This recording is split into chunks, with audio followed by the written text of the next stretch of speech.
não sou muito adepto de colocar título de pregação como um ditado popular, mas hoje eu vou. Acho que vai bem com o assunto. Ri melhor quem ri por último. Lucas capítulo 8, versículos 40 a 42.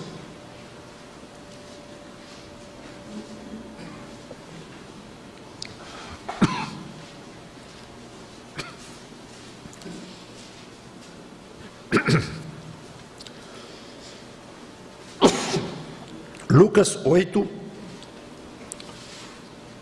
40 a 42, é um milagre que o Senhor Jesus Cristo realizou,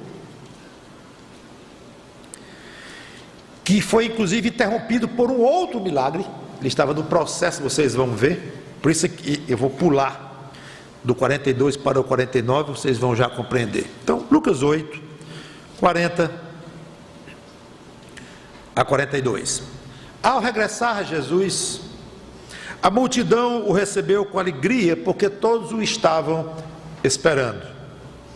Eis que veio um homem chamado Jairo, que era chefe da sinagoga, e prostrando-se aos pés de Jesus, lhe suplicou que chegasse até a sua casa, pois tinha uma filha única, de uns 12 anos, que estava à morte. Enquanto iam ele, as multidões o apertaram. Certa mulher, aí começa uma outra história, que nós vamos pular, porque ele faz uma outra cura aqui, enquanto vai para a casa de Jairo, que não é o caso nós explorarmos hoje. Então pulemos para o 49. Falava ele ainda, quando veio uma pessoa da casa do chefe da sinagoga, dizendo: tua filha já está morta, não incomodes mais o mestre. Mas Jesus, ouvindo isso, lhe disse: não temas, crê somente, e ela será salva. Tendo chegado à casa, a ninguém permitiu que entrasse com ele, senão Pedro, João, Tiago, e bem assim o pai e a mãe da menina. E todos choravam e a pranteavam, mas ele disse: não choreis, ela não está morta, mas dorme. E riam-se dele, porque sabiam que ela estava morta. Entretanto, ele, tomando-a pela mão, disse-lhe em voz alta: menina, levanta-te. Voltou-lhe o espírito, ela imediatamente se levantou, e ele mandou que lhe dessem de comer. Seus pais ficaram maravilhados, mas ele lhes advertiu que a ninguém contassem o que havia acontecido. Vamos orar. Santo Deus, nosso Pai querido, abençoa-nos com a tua graça, através desta pregação, que seja dito o que tu gostarias que fosse, e que teu Espírito poderoso trabalhasse nos nossos corações aqui, de acordo com cada necessidade. Que Jesus Cristo seja honrado em nosso meio, pessoas sejam quebrantadas e salvas, e as que já são tuas pela fé em Cristo, que sejam edificadas, e que as coisas espirituais cresçam mais na mente de todos nós que vamos ouvir essas observações, essas lições que temos aqui. Em nome de Cristo que nós te pedimos isto e te agradecemos desde já. Amém. Há uma passagem paralela no Evangelho de Marcos, capítulo 5, e às vezes eu vou me dirigir até lá para colocar mais algum detalhe que Lucas não comentou. É uma cena dramática, emocionante. Jesus estava voltando de barco de uma cidadezinha chamada Gerasa, onde curaram um endemoniado. E uma multidão então o aguarda com alegria quando ele chegava no barco. E de repente então chega este homem de uma certa importância lá entre os judeus, chefe da sinagoga, Jairo, joga-se aos pés de Jesus e suplica que ele fosse até sua casa, porque a sua filha de 12 anos, única, estava morrendo. Antes de verificar a súplica em si, eu gostaria de jogar uma luz sobre a atitude com a qual o homem pede. Nós não vemos aqui nenhum resquício de um merecimento próprio da parte dele, tipo, senhor, mestre, eu tenho ajudado muito aqui na sociedade, eu tenho dado muito duro aqui na nossa sinagoga e eu me esforço muito e eu acho que é justo, é razoável pedir que o senhor vá até minha casa. Eu sei que é uma pretensão, é um pedido especial, mas eu acho que procede pelo que eu tenho feito. Não vemos nenhum indício disso, e muito menos sugerir que Jesus tinha alguma obrigação de fazer. Eu tenho ouvido falar que o senhor faz milagres, o senhor tem feito coisas impressionantes nas vidas de pessoas, que o senhor é muito bom, então o senhor, vamos comigo, e querer puxar um pouco por este ângulo, como fosse uma obrigação de Jesus ir. Nada disto.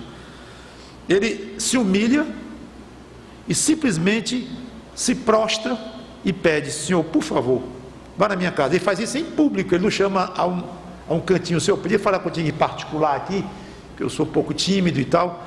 Não teve timidez, não teve nada nessa hora, porque a necessidade dele era muito grande e a atitude dele muito quebrantada. Jogou-se ele aos pés dele, na frente de todo mundo, e disse: vamos, por favor. Não é muito raro pessoas se proclamarem religiosas, inclusive com o nome bom no próprio conceito. Não, eu sou uma pessoa boa, não matando ninguém, roubando ninguém, estuprando ninguém e tal. Como se Deus estivesse meio endividado com eles, como se fosse mais ou menos uma pequena injustiça de Deus, ou grande. Qualquer coisa que acontecesse a eles, esse tipo de pessoa, coisa desagradável, ruim, um sofrimento, então parece que Deus já está sendo aí um pouquinho incoerente, um pouquinho injusto com alguém tão bom. Quer dizer, não é assim tão bom, mas não sou dos piores, então ele acaba dizendo que é bom mesmo, e ficando com essa impressão pessoal consolidada na mente de que é uma pessoa boa e de que merece coisas de Deus. E do outro lado da moeda, ele não só merece, como Deus tem uma certa obrigação. Não foi quem criou, eu não pedi para nascer. Você já deve ter ouvido muita gente dizer isso. Não, eu não pedi para nascer. Sim, isso aí quer dizer o quê, meu amigo? Conclua aí seu raciocínio fantástico. Você não pediu para nascer, e agora quer dizer que o seu Criador tem a obrigação, como é? Diz aí, completa. Talvez não tenha coragem de completar pelo atrevimento que seria a próxima frase, mas lá dentro fica o atrevimento. Não pedi para nascer, então é uma atitude íntima muito ruim da parte da maioria dos seres humanos, porque nós somos assim egoístas mesmo, é o nosso jeitão, infelizmente, que nascemos com o pecado dentro de nós desde que Adão pecou e trouxemos esse tipo de atitude. Mas é bom sempre estarmos atentos para uma história como essa, em que logo na saída vemos uma postura saudável por parte de alguém. Existem várias maneiras erradas de se aproximarem de Deus. Fiquem com essas duas. Você que por acaso ainda não tem chegado muito perto de Cristo, fiquem com essas duas pelo menos. Não achar que merece, e não achar que Deus tem obrigação com você. O fato é que há muitas erradas, citei duas, mas só há uma maneira correta de se aproximar de Deus: com humildade, como esse homem fez, jogando-se aos pés de Cristo, reconhecendo a própria incapacidade e pedindo ajuda. Simples. Mas o que Jairo disse a Jesus? Lucas apenas comenta que ele pediu para Jesus ir até lá, mas o evangelista Marcos nos revela mais. Então eu queria Marcos 5, eu posso ir só se vocês quiserem, já estou lá, Marcos 5, 22 e 23, que diz assim: eis que se chegou a ele um dos principais da sinagoga, chamado Jairo, e vendo-o prostrou-se aos seus pés, e insistentemente lhe suplicou. Aí vem as palavras do homem: minha filhinha está à morte, vem, impõe as mãos sobre ela, para que seja salva e viverá.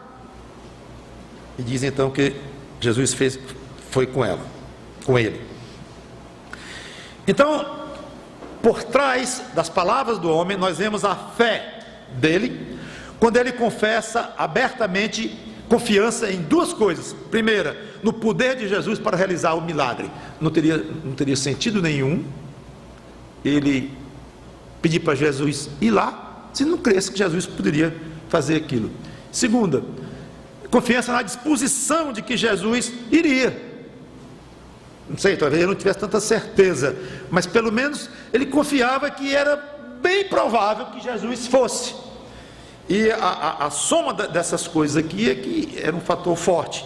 A confiança de que ele podia fazer e de que ele queria fazer. Essas duas coisas são importantes quando pensar em poder de Deus. Então, a primeira coisa que alguém precisa pensar para obter salvação, pensar em ter, se não tiver, pedir a Deus, é confiança no poder de Cristo para salvá-lo. Confiança. Quando não chegar esta confiança, não está no ponto de alguém passar pelo processo de uma conversão a Cristo. Pode acreditar em Jesus Cristo, simpatizar com Ele, desconfiar no bom sentido, que Ele, capaz até dele ter um poder de fazer isso, não sei bem. Tudo bem, desde que você não pare nesse processo e continue, e seja suficientemente honesto para dizer para Ele: Senhor, eu não estou confiando ainda muito em Ti, não, falta, mas eu, com a Tua ajuda, eu chego lá, me ajuda a ter mais confiança em Ti. Então, não devemos esquecer, você próprio ou nós ajudando alguém que ainda não chegou a Cristo, peça confiança no poder dele, e conversando com ele, dizendo que precisa dessa confiança, dizer que confia, dizer que precisa confiar mais e ter esse contato. As pessoas fazem de Deus alguma coisa muito vaga, uma força aí. Hoje eu ouvi uma revista, uma definição genial de quem é Deus. Chega, quase chorei de emocionado. É o conjunto de todas as leis da natureza. Então, a definição que alguém tem de Deus, que coisa mais triste, mais pobre, é o conjunto de todas as leis que fazem a natureza, o universo. Não tem o menor sentido. Mas muitos não chegam a esse ponto, mas não fazem a ideia de um Deus pessoal, com o qual podem conversar e pedir. Jesus é Deus. A segunda pessoa da Trindade estava aqui num estado de esvaziamento, voltou à sua glória depois da morte e ressurreição, mas é Deus. Então, do jeito que esse homem chegou e disse: Senhor Jesus, a minha filha ela tem 12 anos. Jesus sabia contar. Ele tinha noção que era 12 anos, 15, 20. Óbvio. Tem 12 anos, está muito doente, acho que vai morrer. Vamos lá, conversando com ele. Não há um motivo pelo qual as pessoas hoje não podem dizer: Senhor Jesus, eu tenho uma filha de 12 anos, aliás, não é 12, a minha tem 25. Eu tenho uma filha de 25, eu estou muito preocupado com ela, por isso.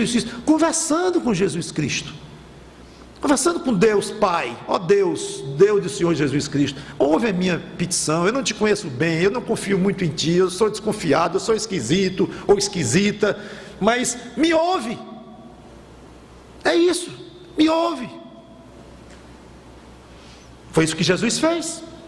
Então Jesus vai com Jairo, e a multidão seguindo. No meio do caminho surgiu então aquela mulher que estava com fluxo de sangue, chamada mulher hemorrágica. E nessa breve interrupção que Jesus para cuidar daquela mulher, que é outra história belíssima,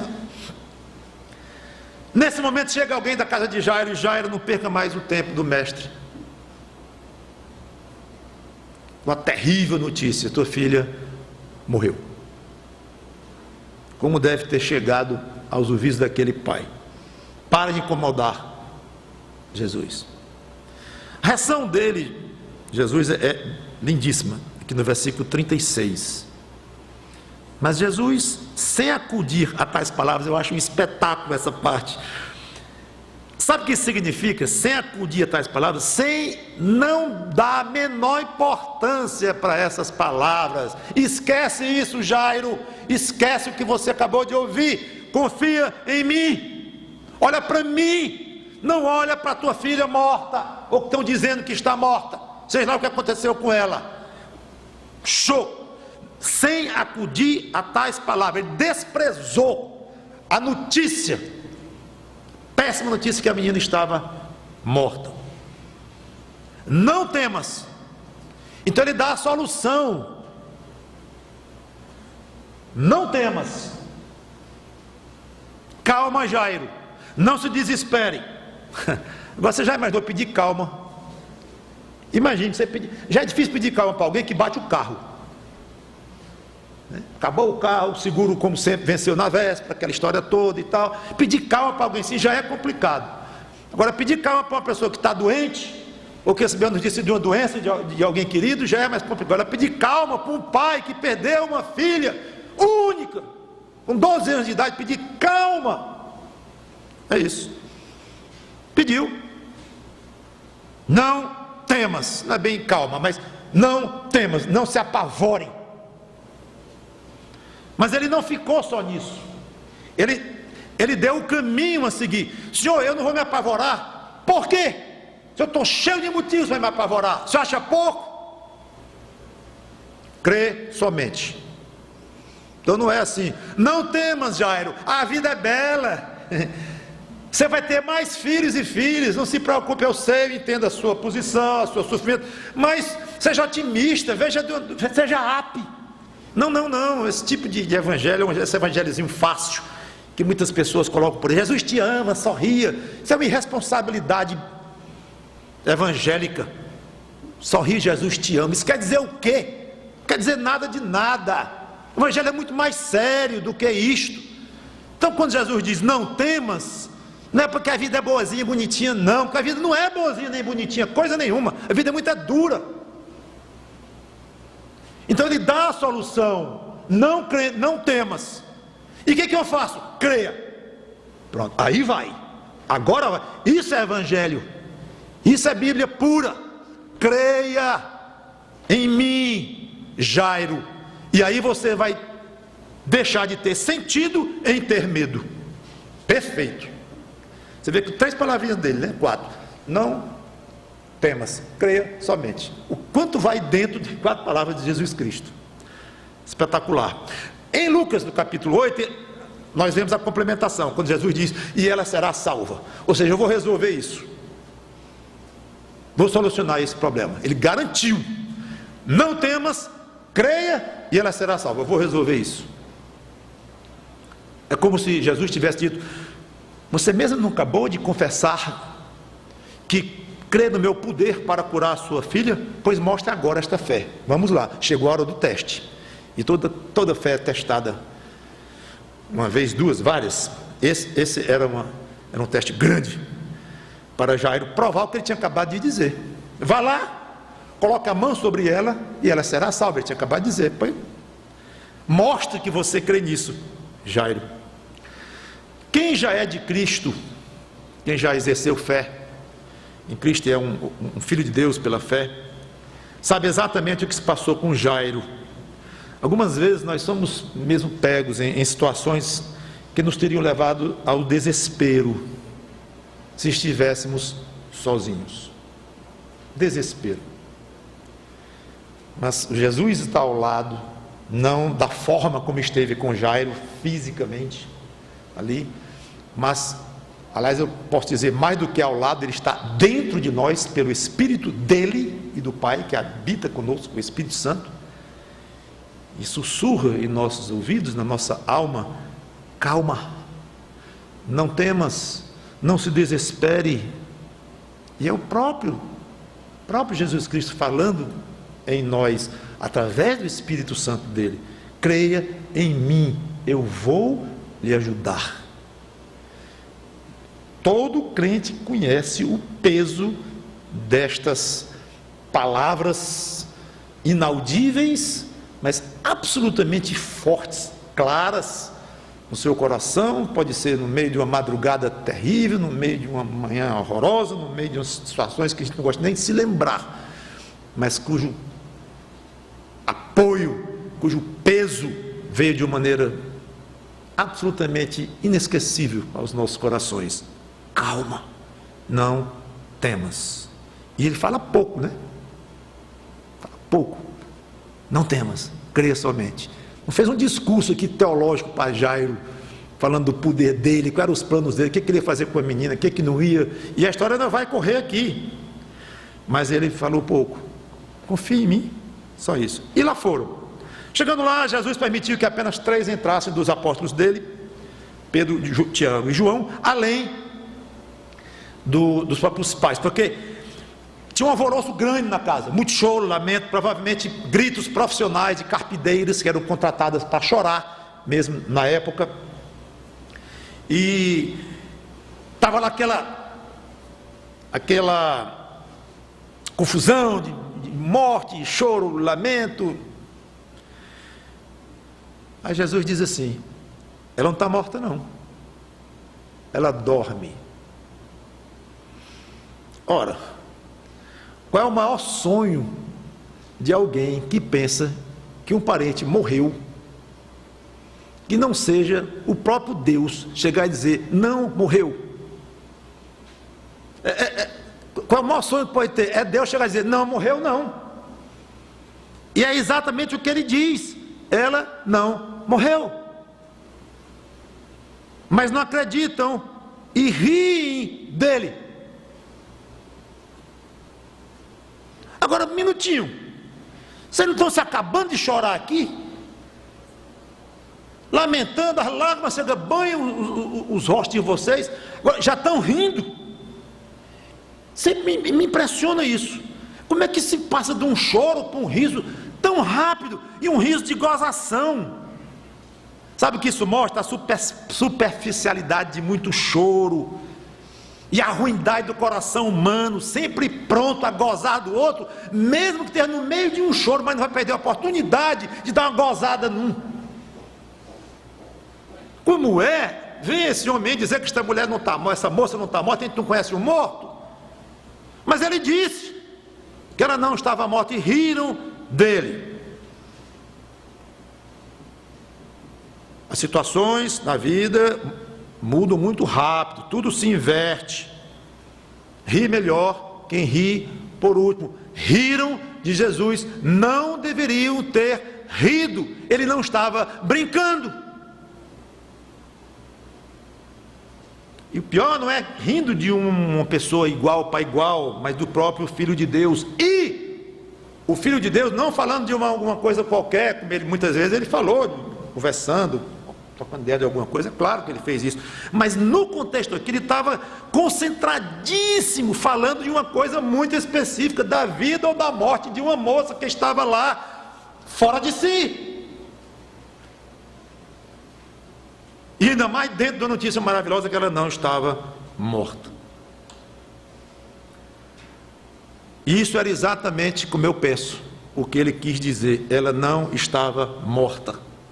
Ela estava num estado que não sabemos qual, de inconsciência, de coma, de uma situação absolutamente profunda, em termos de coma, mas não morta.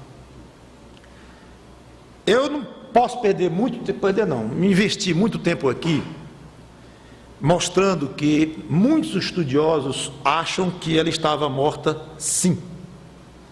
E que Jesus, na segunda parte da frase, quando disse ela apenas dorme, ele estava se referindo a uma linguagem metafórica, referindo-se ao sono, mas querendo dizer a morte. Muito bem, como é que fica a primeira parte? Ela não está morta.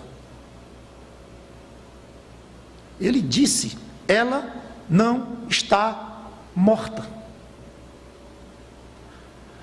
A explicação que alguns dão é assim, não, porque ela estava morta sim, mas não de uma maneira definitiva, era provisória.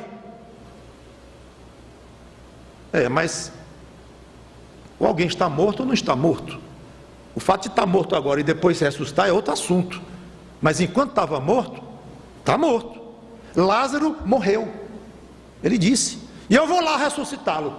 Lázaro morreu. Ele ressuscitou o filho único também da viúva, aquela viúva de Naim. Então, quando está morto, está morto. E aqui ele diz, não está morto. E é óbvio que esse morto da primeira frase é um morto físico. E se o outro é metafórico, como é que fica? Não, ela não está morta fisicamente. Ela apenas dorme, ou seja, ela está morta metaforicamente. Ela está morta ou ela não está morta? Não, ela não estava morta. Agora, sabe o que acontece? É que muitos chegam assim, isso é incredulidade. Um milagre desse, belíssimo, e que todo mundo acha que a mulher estava morta, embora Jesus diga que ela não estava, mas estão diminuindo o poder dele, e fazendo com que o milagre dele tenha sido menor do que foi. Não concordo, porque Jesus levantou mortos, sim, já acabei de dizer, levantou Lázaro, levantou o filho da viúva de Naim, levanta milhares de mortos, às vezes que ele quiser, ele tem poder para levantar mortos, a Bíblia levanta mortos, na Bíblia vemos mortos levantados, não é a questão, mas não vamos dizer que uma coisa é, quando o próprio Jesus diz que não é, porque não há uma explicação razoável. Eu achava assim também. Um dia eu li um artigo, há alguns anos, sobre um inglês, pregador, que argumentou fundo e muito indignado com essa história. É absurdo, história há 2000 anos dizendo, muitos estudiosos dizendo que Jesus levantou uma morta, que ele disse que não estava morta. E não tem jeito de se explicar metaforicamente ou provisoriamente, era morta ou não é morta. Não dá. Então, resumindo a história, esse caso, eu estou absolutamente convencido que não foi um caso de ressurreição, mas a cura de um profundo estado de inconsciência, igualzinho à morte, nos termos visíveis, nos termos físicos, na cor da pessoa, em todos os aspectos, mas não estava morta. Ainda hoje a ciência tem dificuldade de declarar se a pessoa está morta ou não, hoje. Não é morte clínica, é morte física, é morte isso, já tem várias espécies de mortes. Hoje, 2000 anos depois, agora vai naquela época as pessoas entenderem profundamente o que era um estado de morte ou não. Só uma pessoa no mundo podia dizer, ele. Então, ao contrário de achar que eu estou diminuindo o peso do milagre dele, ao dizer que não foi ressurreição, porque ele mesmo disse, é o contrário. Nesse caso aqui, ele quis se glorificar ao mostrar que ele conhecia mais do que qualquer ser humano o que era a morte e o que não era. Então, na minha concepção, ele cresce aqui, se é que é possível Cristo crescer na minha concepção, porque ele já é infinito na minha concepção. Mas o que eu quero dizer é que não é nenhum demérito absolutamente dizer que Jesus não ressuscitou essa mulher, essa moça, mas ele, pelo contrário, ele humilhou a raça humana toda, até os médicos de hoje, que não sabem dizer quando alguém está morto ou quando não está. Hoje deveriam ler esta passagem aqui nos hospitais, na hora de saber se alguém está morto ou não, dizer, puxa vida, se ele estivesse entre nós. Jesus aqui olharia para essa pessoa, lá no melhor hospital de Nova York, e diria assim, está morto. Esse aqui não está morto, mas é igual, os instrumentos, eu não quero saber de instrumento, esse aqui está morto, esse aqui não está morto, porque eu entendo de vida e de morte. Então eu acho que é uma forma de glorificar a Cristo, essa maneira de ver esse milagre. O fato é que os homens são tão irreverentes, que riem até de Deus, como fizeram, não compreendem e caçoam dele. Meu amigo, nunca faça pouco de Cristo. Se você não entende, não alcança, tudo bem, mas nunca ridicularize, nunca faça pouco, nunca ria. Não me refiro apenas a palavras duras contra ele ou coisa assim, mas a atitudes, especialmente atitudes contra ele de diminuição, de desprezo. A vida não acabou. Deus permite que pessoas riam dele.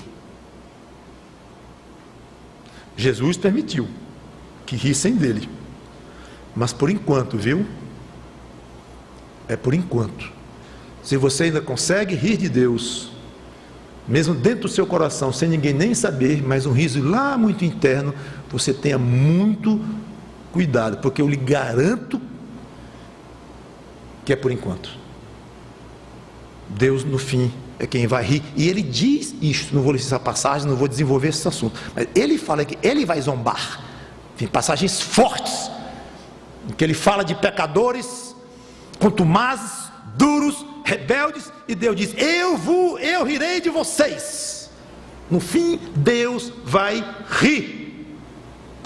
Obviamente aqui é uma maneira de acomodação da pessoa de Deus, uma forma de explicar antropoficamente o que seria Deus rindo, coisa desse tipo. Não é um riso mostrando os dentes ou coisa desse tipo, mas uma atitude em que mostra que ele diria algo assim: vocês riram de mim, duvidaram de mim, me ridicularizaram. Agora eu vou mostrar para vocês quem é que é o ridículo, quem é que estava certo o tempo todo, quem é o que conhece as coisas, quem é o que tem poder. Este é o ponto. Isso é que significa que Deus vai rir no fim. Não é um riso vão ou uma coisa como nós costumamos fazer, mas com a elegância de um Deus como Ele é. Riram de Jesus, aí ele se zangou, não gostou que ninguém risse dele e foi-se embora. Não. Simplesmente ele mandou a multidão saiam, talvez do quarto da moça, não sei nem se da casa mesmo, talvez só do quarto mesmo. Deixou lá os 3 apóstolos, como já falei, pai e mãe da garota. Toma a menina pela mão e diz: menina, eu te ordeno, levanta-te. Parece loucura. Eu te ordeno? A senhora está aí, no mínimo, numa coma profunda. Nós pensávamos que ela estava até morta.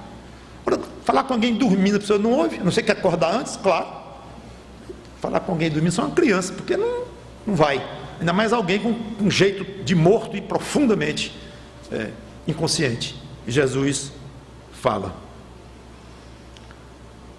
Para os homens, eu concordo, parece loucura, parece infantil falar com alguém que está dormindo, que está inconsciente.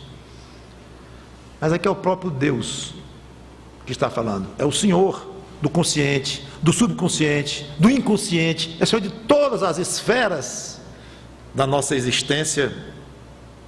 E para Cristo tanto faz falar com o vivo super aceso, acordado, com os olhos arregalados. Tanto faz para Jesus falar com o vivo dormindo, com o vivo em coma, ou com um morto. Porque ele falou com Lázaro morto, e esse ele disse que estava morto. Lázaro, levanta. E Lázaro obedece. Então, tanto faz Jesus falar. Morto, dormindo, morto vivo, vivo morto. Escolha o estado em que um ser humano se encontra, desde acordado e aceso até morto, apodrecendo, como Lázaro estava 4 dias depois, podre. Escolha, porque Jesus fala com qualquer um quando ele quer falar, e ele alcança, ele vai lá fundo quando ele quer.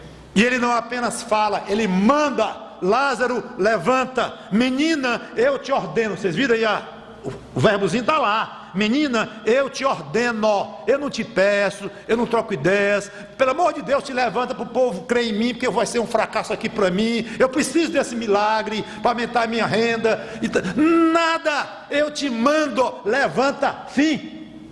Esse é o Jesus Cristo da Bíblia, meus irmãos e meus amigos. E quando alguém se converte, acontece a mesma coisa no plano espiritual, não mais com alguém inconsciente. Aí a ideia de alguém mesmo morto nos delitos e pecados, e ninguém pode fazer a vida voltar de qualquer pessoa, não dá, só Deus. E ele diz: eu te ordeno, levanta-te, eu te quero vivo pela fé em mim. É Cristo, através do Espírito Santo, que toca o coração do pecador e levanta, ressuscita. Aí ressurreição mesmo é a aplicação melhor. Eu já estou rumando para o final, mas eu quero fazer uma observação de que Jesus atendeu Jairo, o coitado do pai desesperado, na essência, ou seja, de ir lá e de curar a filha dele e restaurá-la. Mas a maneira de fazer o milagre, não sei se você notou, que ele não seguiu Jairo não. Jairo pediu para Jesus ir lá e colocar as mãos sobre a menina. Jesus não fez isso. Ele foi lá e segurou a mão dela e se levanta. Ele não fez coisa nenhuma que Jairo pediu. Eu gosto desse detalhe, porque nós temos a mania de querer amarrar as pessoas para o nosso jeito e estendemos essa má mania, costume, para o próprio Deus. Quantas vezes você pode se surpreender dizendo para Deus como fazer? Senhor, eu queria te pedir isso, e a melhor maneira é fazer assim, assim. Para, não já pediu? Agora você não vai dar a forma, o método, a estratégia com que ele vai fazer, se é que ele vai fazer. Talvez um detalhe sutil aqui, e perto da importância de tudo que vimos, até pequena a importância, mas, repito, gosto disso, porque nos humilha mais uma vez diante de Deus, e tudo que nos humilha diante de Deus eu acho espetacular, porque nós somos arrogantes demais, esbanjamos orgulho e arrogância e prepotência, humilhação demais ainda é pouco, o tamanho do orgulho humano.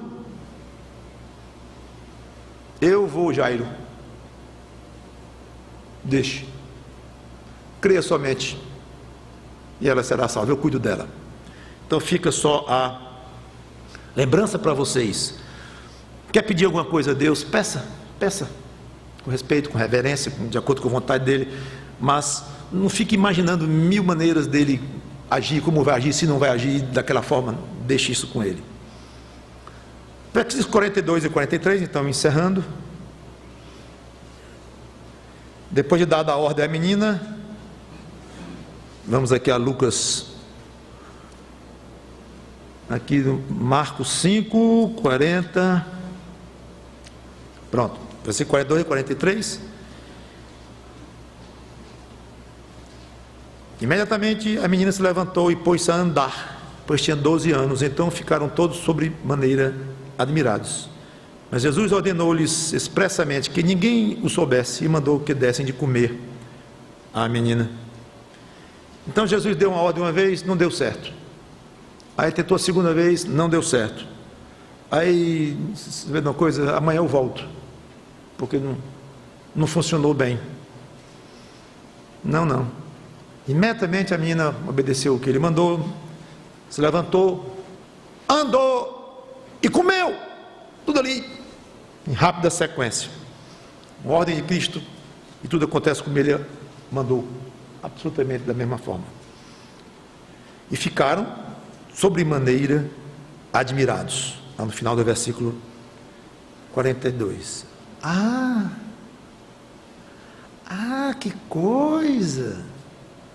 Ficaram admirados, riam. Cadê o sorrisozinho cínico na ponta do lábio de poucos minutos atrás, quando ele disse que ela não estava morta, mas estava dormindo e que ele ia resolver isso? Agora estão admirados com ele, talvez pedindo mais milagres ainda. Tem uma prima que está tão ruim quanto essa aí, Senhor. O ser humano é tão interesseiro, tão mesquinho. Dificilmente tinha alguém rindo naquela sala. Digo alguém rindo dos que riram daquela forma. Claro que tinha gente rindo naquela sala, o pai, a mãe, o próprio Jesus, os apóstolos, até amigos, parentes, tudo bem. Quando eu falo que não tinha rindo, é rindo gozando. Vocês estão entendendo o que eu estou dizendo? É claro que tinha muita felicidade ali, talvez pulos de alegria, mas aquele risozinho desapareceu. Eu fiquei pensando, se alguém, depois de se admirar, porque todos se admiraram, não é estranho, é a coisa mais normal do mundo. Eu ficaria muito admirado também se estivesse lá. Então quem riu, quem não riu, se admirou e ficou maravilhado com o que ele fez, certamente. Pronto, aí encerrou a história, vamos todo mundo para casa. Um minutinho. Seria interessante, entrevista. Você estava lá? Estava. Você ficou admirado? Muito. É impressionante. Fiquei admirado com o jeito dele, a humildade dele, não se chateou porque nós rimos dele, é um absurdo, me arrependi depois também, e tal, um espetáculo. E você? Eu não ri não, mas fiquei admirado também, impressionante e tal. Sim, e aí? Não, fiquei fã dele. Ótimo. Poder, tem um poder. O que mais? Meu amigo, nunca pare neste ponto de apenas ficar admirado por Jesus Cristo. O inferno estará cheio de pessoas admiradas, fãs de Jesus Cristo, fãs no sentido de que acreditam que ele é um bom homem, acreditam que ele é uma pessoa muito boa, acreditam até que ele está nos céus, como a Bíblia diz, acreditam até na divindade dele, mas não passam disto. Admiram, mas a admiração não salva ninguém. O que salva alguém é a convicção de que você é pecador e de que Jesus Cristo teve poder naquela morte dele para derramar o seu sangue e limpar os pecados da pessoa e implorar a ele, Cristo, que salve essa pessoa. É por isso que a Bíblia diz que a salvação é pela fé. Claro que tudo contribui, é todo um contexto, a admiração por ele, a crença em termos de acreditar nele, tudo isso está incluído, mas na essência mesmo, a salvação virá pelo arrependimento íntimo. Primeiro, arrependimento íntimo de alguém de que está condenada. Segundo, crer no poder de Jesus Cristo para salvar a própria alma, a alma da pessoa. Este é o ponto. Então o que eu quero terminar é com esse desafio aos que não chegaram ainda a este ponto de um passo de fé, e a nós que somos crentes no Senhor Jesus Cristo, de lembrar as pessoas e lembrar a nós mesmos que a nossa pregação não deve ter como alvo final levar pessoas a admirarem Jesus. Entende? Admirar. Rapaz, que legal. Uma pessoa me mandou um e-mail dizendo, depois que eu conversei com ela lá no ponto do ônibus, que ela ficou muito admiradora de Jesus, e gosta muito de Jesus, gosta de ler tudo sobre Jesus. Estou tão feliz. Rapaz, é bom ficar feliz mesmo, mas minutinho, o que ela fez mais com Jesus? Além de admirá-lo, ela quedou-se diante dele, essa pessoa, ela pediu salvação a ele. Fica aí o desafio a nós crentes. Nossa pregação não alcança o objetivo de salvação. Existem vários outros objetivos na nossa pregação, inclusive hoje de manhã expliquei isso. Mas quanto à questão da salvação, não atingimos o objetivo enquanto alguém não se arrepende e se entrega a Cristo. O fato é que, pergunto, minha última pergunta hoje, a fé de Jairo foi grande? Sem dúvida. Senhor, vai lá e bota minha mão em cima da minha filha e tu vai curá-la. Mas há um exemplo de fé maior ainda, que é do centurião. Obviamente não vou desenvolver, mas apenas Ele disse: Senhor, eu estou com um servo doente, não precisa aqui não, porque tu tens autoridade sobre tudo. Eu também sou um militar, eu mando o soldado fazer a coisa, ele faz, eu mando ele para o lugar, ele vai, ele volta. Então tu tens o poder de tudo. Não disse exatamente nessas palavras, mas o resumo foi assim: não precisa tu chegares lá na minha casa, basta tu dizer uma palavra e o meu servo será curado. Jesus se admirou inclusive enormemente com a fé daquele homem e tal. Então é óbvio que a fé do centurião foi maior, ela foi mais profunda, porque ela dispensou a presença física de Jesus. Jairo pediu para ele ir lá. Centurião mostrou uma confiança mais robusta e dispensou. O curioso é que Jesus atendeu o tamanho robusto da fé do centurião e nem foi lá e curou, mas atendeu também o tamanho menor da fé de Jairo, o chefe da sinagoga, e foi lá com os pés dele, caminhando, e foi até lá, pegou na mãozinha da criança. E aí é uma lição fantástica. Jesus atende conforme a fé de cada um, desde que haja sinceridade, humildade, quebrantamento. Não precisa você estar medindo fé. A minha fé é de Jairo, a minha é maior, a minha é de centurião. A minha descobriu na Bíblia que é maior do que a do centurião. Não vamos fazer campeonatos de fé, não. Eu só chamei a atenção disso por um objetivo muito claro. Não se intimide se você tem uma fé pequena ou uma confiança pequena, imperfeita diante de Cristo. Esse é o ponto, é um ponto de ânimo, não é para estar comparando fé de um com o outro. Então, mesmo imperfeita, se sai só você consegue apenas balbuciar um gemido de pedido de ajuda a Cristo, não perca este gemido. Ele é extremamente valioso, ele pode ser a diferença entre a sua morte e a sua vida eterna.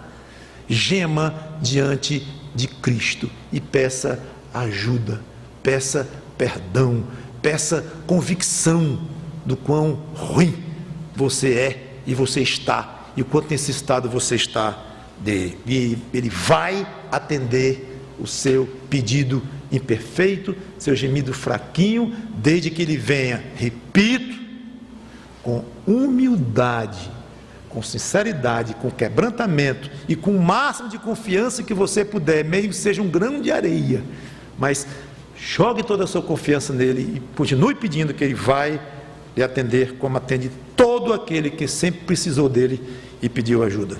Que Deus nos abençoe. Vamos orar. Obrigado, Senhor Deus, pela tua palavra,